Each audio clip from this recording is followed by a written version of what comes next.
के लिए ये साल काल साबित होने वाला है। सरकार ने ठान लिया है इस साल जहां आतंकी होंगे वहीं उनकी कब्र खोद दी जाएगी और इसी को लेकर आज एक बार फिर बड़ी बैठक होने जा रही है। जम्मू कश्मीर के सुरक्षा के हालातों पर कल दिल्ली में एक बड़ी बैठक होने वाली है जो गृह मंत्री आज बड़ी बैठक होने वाली है जो गृह मंत्री अमित शाह की अध्यक्षता में होगी।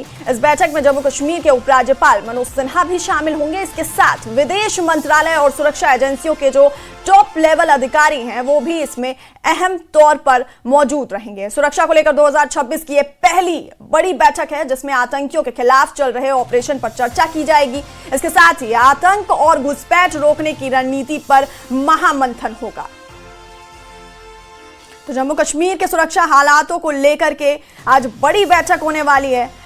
आतंकियों के लिए यह साल काल साबित होने वाला है। सरकार ने ठान लिया है इस साल जहां आतंकी होंगे वहीं उनकी कब्र खोद दी जाएगी और इसी को लेकर आज बड़ी बैठक होने जा रही है। जम्मू कश्मीर के सुरक्षा हालातों पर दिल्ली में यह बड़ी बैठक होने वाली है जो गृह मंत्री अमित शाह की अध्यक्षता में होगी। इस बैठक में जम्मू कश्मीर के उपराज्यपाल मनोज सिन्हा भी शामिल होंगे और इसके साथ ही विदेश मंत्रालय और सुरक्षा एजेंसियों के टॉप लेवल अधिकारी हैं वो भी इसमें अहम तौर पर मौजूद रहेंगे। सुरक्षा को लेकर 2026 की ये पहली बड़ी बैठक है जिसमें आतंकियों के खिलाफ चल रहे ऑपरेशन पर चर्चा की जाएगी। इसके साथ ही आतंक और घुसपैठ रोकने की रणनीति पर महामंथन होगा।